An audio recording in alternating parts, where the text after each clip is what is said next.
노트 다 외웠지만 보진 않지만 그 노트를 밑에다가 두고 있는 것과 그걸 찢어버린 것과 이 생각이 달라지더라고요. 분명히 달달달달 외웠는데 찍고 나니까는 아무것도 생각이 안 나가지고 첫 마디를 뭘 시작했는지도 기억이 안 나가지고 이게 큰일 났다 이거. 그래서 나중에 예배 끝난 다음에 가만히 생각해 보니까 제가 3가지를 얘기해야 되는데 2가지 얘기밖에 안 했더라고요.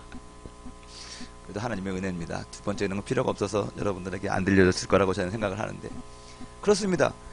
열심히 설교를 적어놓고 했는데 그게 날아가 버린 것입니다. 제 그 상실감이 이를 말할 수 없었습니다. 그런데 똑똑한 우리 지체가 저에게 알려줬습니다. 그거 되돌리기를 한번 해보라고. 목사님 그거 한 다음에 다른 거 안 만지셨으면 되돌리기를 하면 저장을 안 했을지라도 그것이 되돌려져 가지고 그대로 나온다는 거예요. 그래가지고 그 되돌리기를 보니까 있잖아요. 여러분 아시죠? 그랬더니 제가 잃어버렸던 파일들이 다시 거짓말같이 쫙 뜨는 것입니다. 그 이후로 기쁨이 얼마나 크든지 여러분 다시 찾은 기쁨이 회복된다는 기쁨이 창조주 하나님께도 엄청난 기쁨과 행복을 만족을 가져다 준다는 것입니다. 그리스도의 십자가는 잃어버렸던 당신의 사랑하는 자녀들을 다시 찾는 그러한 역할을 한다는 것입니다. 여러분들이 구원받고 여러분들이 하나님의 축복 속에 살아가는 것이 우리 개인이 좋은 것 이상으로 우리 주님께서 기뻐하신다는 것입니다. 그래서 여러분 축복받고 살아가는 것은 하나님의 뜻입니다. 어떤 사람은 우리가 왜 물질적인 축복만 구하느냐, 그 사람의 생각 자체가 물질적으로만 생각하기 때문에 그렇습니다. 하나님의 입장에서는 생각하지 않기 때문에 그렇습니다. 이기적으로 주님을 믿기 때문에 그렇습니다. 자신이 희생하고 자신이 어떤 양보를 하고 자신이 어떤 고행을 해서 우리 주님을 만족시킨다고 하는데 그렇지 않습니다. 하나님은 스스로 계신 자시고 우리들이 어떤 일을 해든지 간에 하나님을 만족시킬 수가 없다는 것입니다. 주님께서 스스로 만족하시고 주님께서 스스로 기뻐하시고 주님께서 일하시는 것입니다. 그 하나님이 원하시는 것이 무엇이냐? 우리들이 이 땅 가운데서 영혼이 잘된 같이 범사가 잘되고 강건하게 살아간다는 것입니다. 우리가 하나님의 축복과 은혜 가운데서 살아가는 것, 얼마나 이게 하나님께 영광이 되는 일입니까? 근데 어떤 사람들 그럽니다. 신앙이라는 것이 그런 것이 아닙니다. 우리가 고난하고 우리가 힘들게 살아도 그럼에도 불구하고 하나님을 신뢰하고 하나님을 믿고 살아간다는 것입니다. 왜 하나님을 무력한 신으로 만듭니까? 전 모르겠습니다. 제가 후진국에 살아서 그런지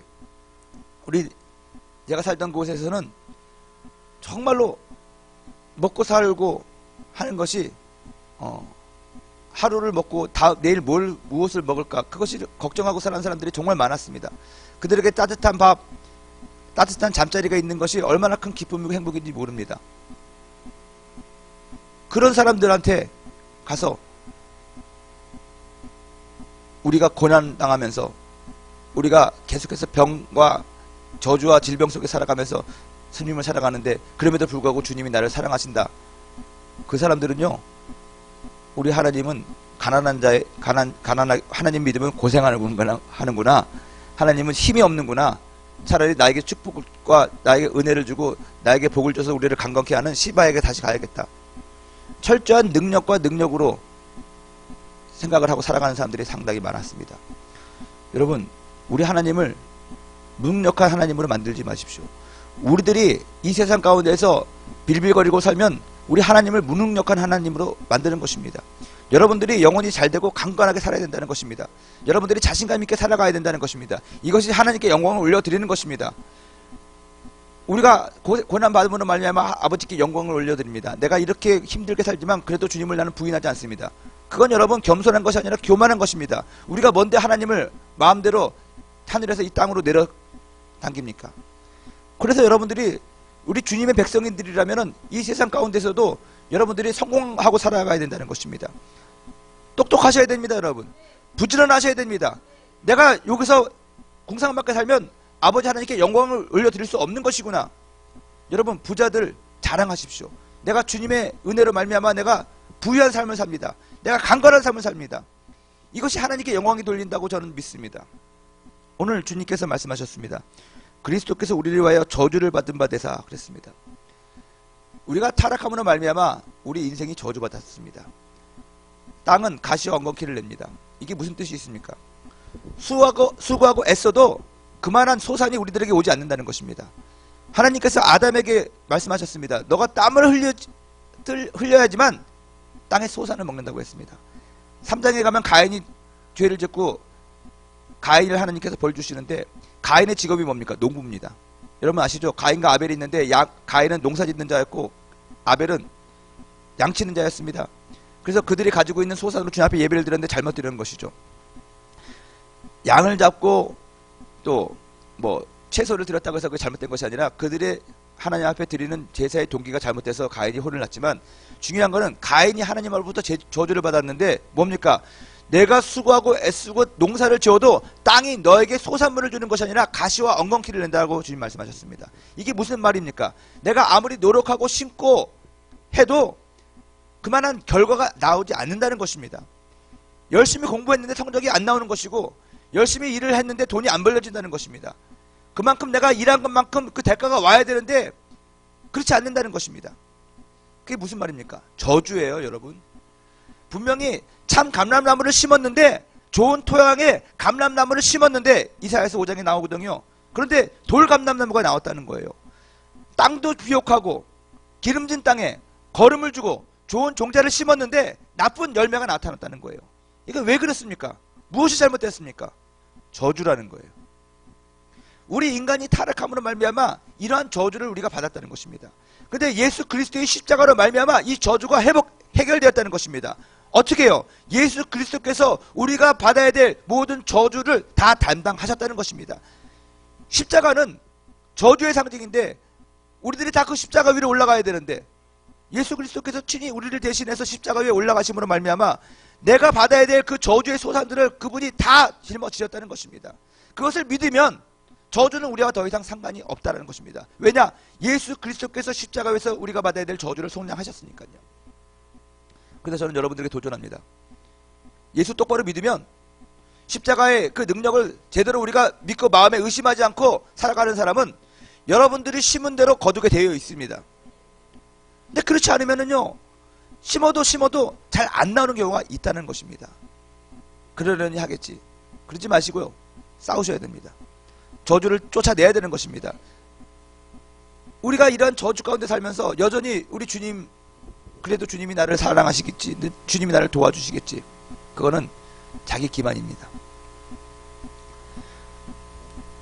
율법의 저주에서 또 우리를 속량하셨다고 했습니다. 이것도 여러분 타락한 인간들이 만든 죄의 성품입니다. 율법은 우리들에게 저주로 주어진 것이 아닙니다. 율법은요, 구원받는 방법이었습니다. 구원의 길이었습니다. 출애굽한 이스라엘 백성들에게 주님께서는, 하나님께서는 세 가지를 주셨습니다. 뭘 줬습니까? 십계명을 줬습니다. 두 번째, 율법을 주셨습니다. 율법이 몇 개입니까? 613가지입니다. 그 중에서 하지 말라 하라는 것이 있는데, 하라는 것은 247가지고 하지 말라는 것은 365가지입니다. 그것을 주셨습니다. 그리고 성막을 주셨습니다. 성막을 주셔서 나를 예배하라고 한 것입니다. 출애굽기 25장에 보면 내가 거기서 그들과 만나고, 그 성막의 지성소에서 주님께서 우리를 만나 주시겠다는 것입니다. 하나님께서 우리를 만나 주시겠다는 그런 길을 제시하셨고, 그런 장소를 제시하셨고, 또한 우리가 구원받을 수 있는 방법을 우리에게 주신 것입니다. 그것이 율법입니다. 그래서 율법은 우리들이 주님한테로 가고 우리가 구원받을 수 있는 유일한 길이었습니다. 그래서 율법은 여러분 우리들에게 축복이에요. 죄로 말미암아 죽을 수밖에 없는 우리들이 하나님과 다시 회복할 수 있는 유일한 방법이 뭐였냐? 율법이었다는 것입니다. 근데 우리가 그 율법을 제대로 지키지 못한다는 것입니다. 그러다 보니까는 우리의 힘으로는 그 율법을 다 온전하게 지킬 수 없는 것이거든요.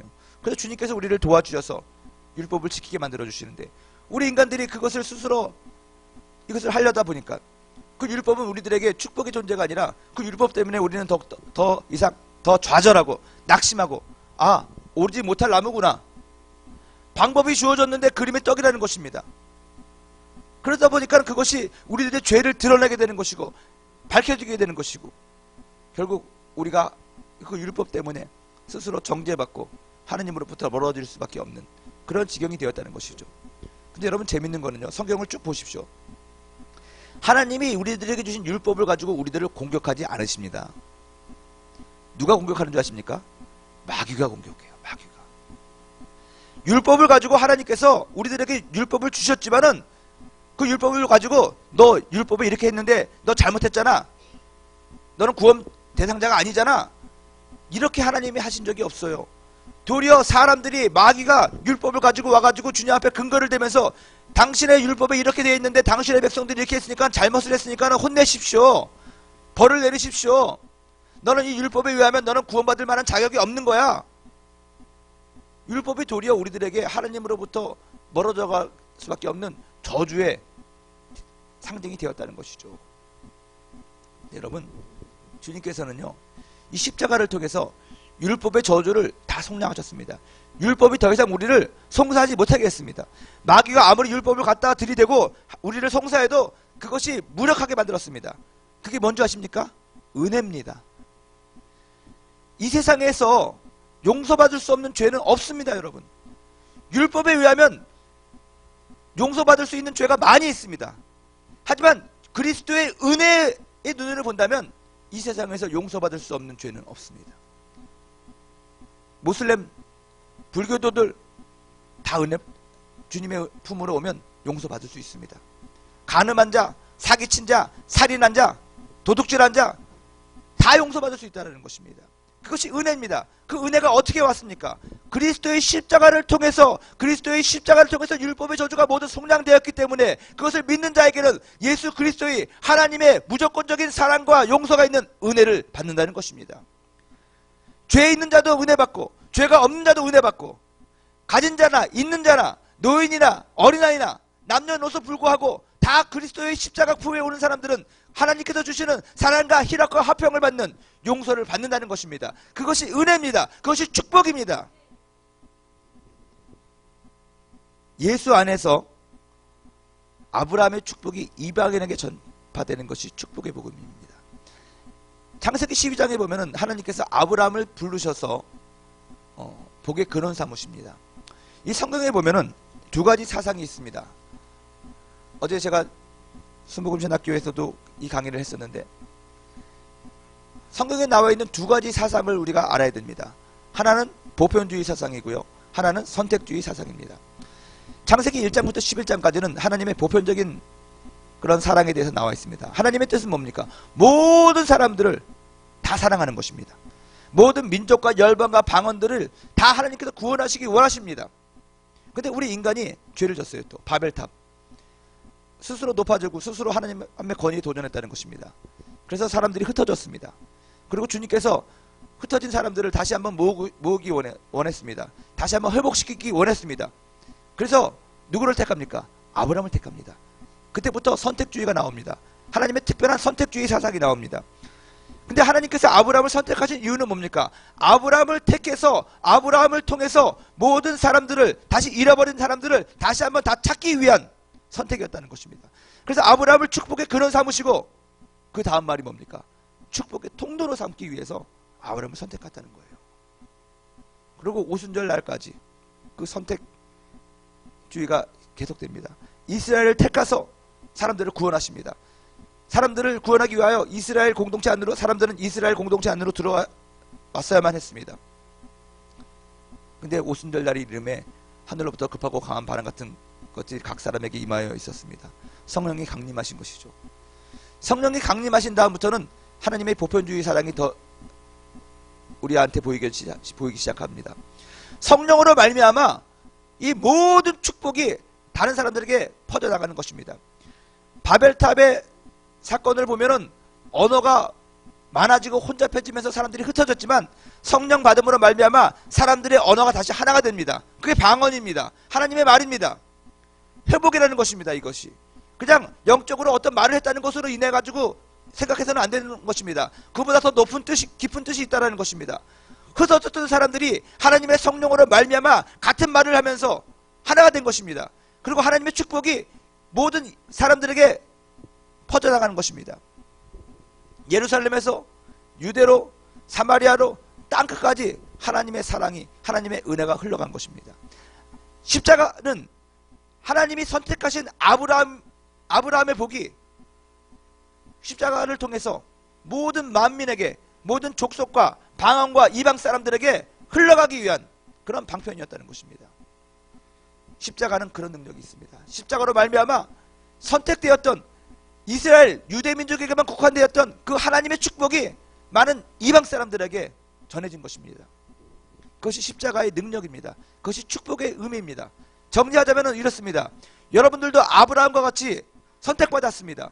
하나님의 부르심을 받았습니다. 그래서 이 자리에 있는 것입니다. 여러분들은 축복의 근원으로 부르심을 받았습니다. 여러분들에게 반드시 하나님의 축복이 임할 것입니다. 근데 그 축복은 다른 사람에게 아브라함과 같이 전해지기 위하여 여러분들에게 주어진 것이라는 것입니다. 내가 좋은 차를 타고 내가 좋은 집에 살고 내가 이 세상에서 안락하게 살기 위하여 하나님의 축복이 임한 것이 아니라 여러분들에게 임한 축복이 여러분들을 통해서 여러분들의 삶을 통해서 다른 사람들에게 전해지기 위하여 전파되기 위하여 그러므로 말미암아 그 축복을 통해서 예수 그리스도의 이름이 증거되기 위하여 그것을 통해서 하나님의 백성들이 더 하나씩 하나씩 더 늘기 위하여 여러분들에게 하나님께서 축복하신 것입니다.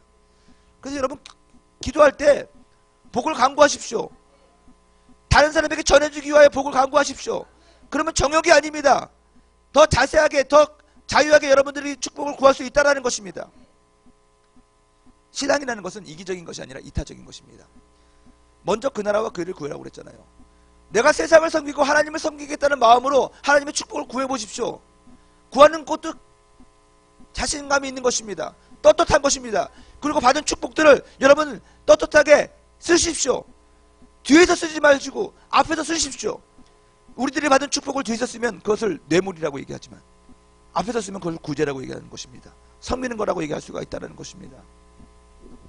많은 사람들이 하나님 앞에 복을 구하는 것을 부끄러워합니다. 왜? 자기가 그것을 다 소유하려고 하니까 부끄럽죠. 근데 여러분, 하나님 나에게 축복해 주셔서 나로 말미암아 하나님의 영광이 이 세상에 흘러가게 하여 주시옵소서. 주님의 영광을 위하여 성공하십시오. 주님의 영광을 위하여 여러분들이 높은 지위로 올라가십시오. 은혜라는 것이 뭡니까? 카리스예요. 물에 가득 차다라는 것입니다. 가득 찬 것으로만 나를 만족시키기 위해서만 주어진 것이 카리스라는 말이 아니라는 것입니다. 계속해서 물이 넘쳐서 그 잔을 넘쳐 흘러나가는 것입니다. 여러분들에게 있는 하나님의 축복이 여러분들을 통해서 흘러가야 된다는 것입니다. 넘쳐나야 된다는 것입니다. 재정도 넘쳐나야 되는 것입니다. 기쁨도 넘쳐나야 된다는 것입니다. 사랑도 넘쳐나야 된다는 것입니다. 여러분들의 에너지가 넘쳐나야 된다는 것입니다. 이것이 은혜입니다. 이것이 카리스입니다. 하나님께서 십자가를 우리에게 주신 것은 아브라함의 복이 이방인에게 미치기 위하여 주신 것을 여러분 기억하시기 바랍니다. 우리도 그런 아브라함의 축복을 받았다면 여러분들도 받은 축복으로 세상을 섬기십시오. 이웃을 섬기십시오. 교회를 섬기십시오. 잃어버린 영혼들을 위하여 사용하십시오. 그것이 바로 축복의 복음이라는 것입니다. 그리고 여러분 더 중요한 것이 있습니다. 이 십자가는, 이 축복의 복음은 우리로 하여금 믿음으로 말미암아 성령의 약속을 받게 한다는 거예요. 여러분, 성령의 약속을 우리가 어떻게 받느냐? 우리가 이 세상에서 받는 축복을 통해서 그 약속을 받는다는 거예요. 약속이라는 것이 뭡니까? 우리 안에 있는 증거입니다. 우리 애들이 아빠 약속하자고 옛날에는 새끼손가락을 걸었죠. 근데 여러분 새끼손가락 거는 것까지 제가 압니다. 아니, 새끼손가락 걸고 도장을 찍죠. 이렇게. 그랬더니 더 해야 된대요. 그거 아세요 여러분? 다 아시죠? 나는 최근에 배웠어요. 약속을 하고 도장을 찍고 그 다음에 이렇게 손으로 해가지고 이게 뭐죠? 서약을 하는 거예요. 그 다음에 내 손을 또 이렇게 샥 하더라고요. 코팅을 해야 된대요. 4가지 단계가 있더라고요. 4가지 단계가. 그렇게 하면서 자기 스스로 확인하는 거예요. 아빠, 우리 루시아가 그랬거든요. 6월달이 생일인데 내가 뭐뭐 하면은 아빠가 나한테 생일 선물을 이걸 줘야 돼. 이렇게 웃기는 애요. 생일 주는 내가 마음이지 미리 다 해가지고. 근데 걔는 항상 옛날부터 그랬어요. 자기가 원하는 바를 너무 분명하게 얘기하니까 제가 그걸 당황스러웠지만 지금까지 걔한테 안 준 적이 없습니다. 그러다 보니까 걔는 우리 아이 셋 중에서 가장 비싼 선물들을 나한테 몇 년째 받아가고 있습니다. 올해는 랩탑을 달래요. 노트북이 필요하다는 거예요. 노트북이 망가진 지가 꽤 됐죠. 그래서 지금은 컴퓨터 없이 살아가고 있는데, 그래도 뭐 요즘에 컴퓨터 보니까 뭐 핸드폰 보고 뭐 이것저것 하는데, 자기는 공부를 해야 되기 때문에 오빠 같지 않고 자기는 공부하는 사람이라서 그래서 내가 그랬습니다. 알았다고, 주겠다고. 그러면서 저한테 약속하재요. 약속 4번에 걸쳐서 약속을 했습니다. 자꾸 도장 찍고 뭐 약속하고 뭐 코팅까지 해버리니까 걔가 아주 안심하더라고요. 코팅까지 했는데 아빠가 안 줄 리가 없다고. 그래서 줄 겁니다. 얘기하지는 마십시오. 비밀이에요. 이 약속이라는 것이 이렇게 확인되는 것입니다. 아, 아빠가 나한테 이걸 해서 주겠지. 4가지 약속을 함으로 말미암아 자기 마음 가운데 확신이 되는 거거든요. 여러분, 축복이라는 걸 통해서 하나님이 나를 구원하시고 나에게 영생을 주시겠다. 내가 너를 다시 데리러 오겠다. 이게 성령의 약속이에요. 예?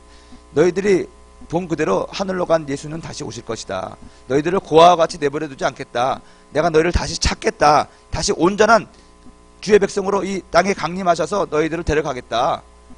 이것이 주님의 성령의 약속이거든요. 다시 이 땅에 오시겠다는 것이 주님의 약속이거든요. 성령의 약속이거든요. 다시는 너를 잃어버리지 않겠다. 그것이 하나님의 약속이거든요. 다시는 너를 질병 가운데 저주 가운데 두지 않겠다. 이것이 하나님의 약속이고 성령의 약속이거든요. 성령의 인치심이거든요. 근데 이 약속들을 우리가 어떻게 받느냐? 우리가 이 땅 가운데서 살아가면서 누리는 하나님의 축복과 은혜를 통해서 저 천국의 약속을 내가 보증받는 거거든요. 맛을 봐야 맛을 알지라는 게 있어요. 하나님 믿고 예수 믿었는데 천국은 곡하는 것도 없고 우는 것도 없고 사자와 어린 양이 뛰놀고 하나님의 영원한 사랑과 희락과 화평과 그런 자유함 속에서 살아간다. 영원한 하나님의 사랑 가운데서 영광 가운데 살아간다. 그것을 기대하고 살아가고 있는데 정말 천국 가면 그런 것이 있을까? 지금 이 땅에 살면서도 여러분 예수 그리스도 안에서 누리는 축복과 은혜를 통해서 앞으로 여러분들이 받아야 될 그 천국의 영원한 삶을 보장받는다는 것입니다. 그 약속을 확인받는다는 것입니다. 그래서 여러분, 세상 사람들은 이 땅에서 누리는 것이 좋기 때문에 죽기 싫어합니다. 죽기 싫어해요. 하지만 정말 예수 잘 믿는 사람은 이 땅 가운데서 누리는 축복을 통해서 천국을 그리게 된다는 것입니다. 그렇기 때문에 이 세상 가운데 많은 재물과 많은 축복들을 받고 살아가고 있지만 더 이상 이 땅 가운데 연연하지 않습니다. 그런 사람이 재물을 다스리는 것입니다. 축복을 다스리는 것입니다. 근데 그렇지 않으면 여러분들에게 임한 축복이 여러분들을 다스리기 때문에 여러분들은 돈의 노예가 되는 것이고 여러분들은 명예의 노예가 되는 것이고 율법이 우리들에게 축복의 존재였지만 나중에 우리를 구속하는 존재가 되었던 것처럼 여러분들을 받은 축복과 은혜들이 여러분들을 하나님으로부터 멀어지게 하고 여러분들을 정말 인간답지 못하게 하고 한다는 것입니다. 하지만 신앙 안에서 하나님이 주시는 축복을 받아가며 그 성령의 약속을 여러분 인치심을 받는다면 지금 이 땅에서 살아가고 있는 축복이 여러분들에게는 소망이 된다는 것입니다. 영원한 천국을 기대해야 하는 소망이 된다는 것입니다. 그런 사람들이 여러분들이 받은 축복을 다스릴 수가 있습니다. 그런 사람들이 여러분들이 받은 축복을 사람들에게 아낌없이 나눠줄 수가 있다는 것입니다. 이것이 축복의 부분의 비밀입니다. 결론은 우리가 받은 축복이 하나님께로 더 가까이 가는 방편이 된다는 것이죠. 성령 안에서 예수 그리스도의 십자가를 이 복음을 마음속에 믿고 의지하고 따라가는 자들에게 이러한 은혜가 넘칠 걸로 믿습니다.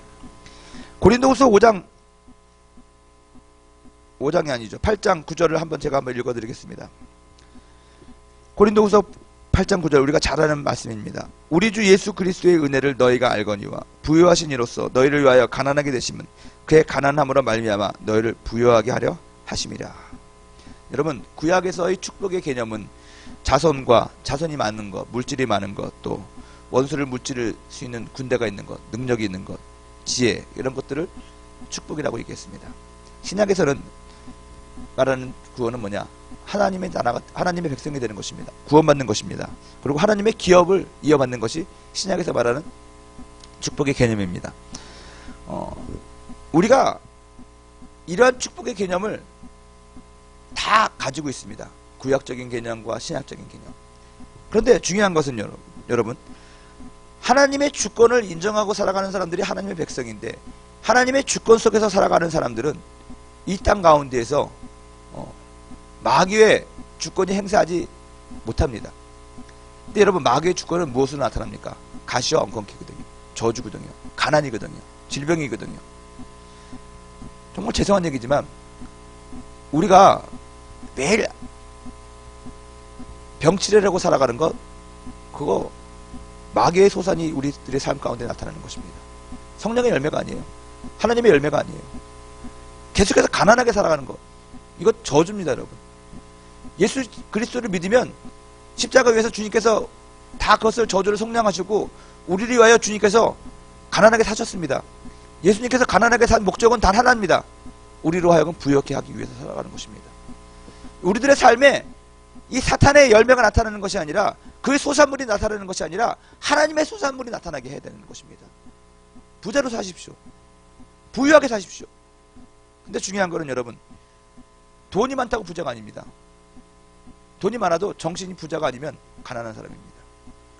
돈을 몇억 원씩 가지고 있으면서도 여러분들의 마음이 가난하기 때문에 1원 하나도 제대로 쓰지 못하는 사람들, 그 사람 부자 아닙니다.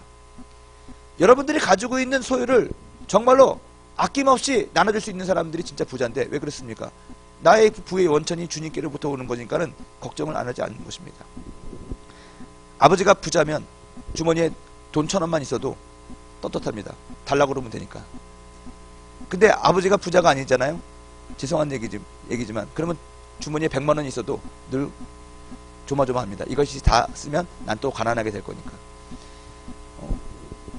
소유냐 관계냐라는 설교를 제가 한 적도 있지만 하나님과 우리가 올바른 관계가 되면 하나님의 것이 다 내 것입니다. 그래서 주머니에 돈이 하나도 없어도 걱정이 없는 것입니다. 오늘 이 사람한테 주면 나는 다 거지가 될 것이다. 그래도 걱정 없습니다. 또 달라고 고르면 되니까요. 근데 그렇지 않으면, 그런 마음을 가지고 있지 않으면 아무리 여러분들에게 금은부화가 많아도 여전히 여러분들은 가난하게 살아간다는 것입니다. 누리지를 못한다는 것입니다. 오늘 사랑하는 여러분들에게 진짜 부자가 되기 위한 마음이 바뀌기를 바랍니다. 하나님께 그러한 마음을 드리고 간구하시기 바랍니다. 그래서 여러분들이 부자로서 여러분들이 받은 축복과 은혜들을 많은 사람들에게, 세상 사람들에게, 모든 열방과 방언과 이웃에게 전해주는 축복의 통로가 되기를 주님의 이름으로 축원드립니다. 그리고 이 축복의 복음을 누리시는, 축복의 복음을 증거하셔서 하나님의 기쁨이 되는 저와 여러분이 되기를 주님의 이름으로 축원을 드립니다. 주기도문 하겠습니다.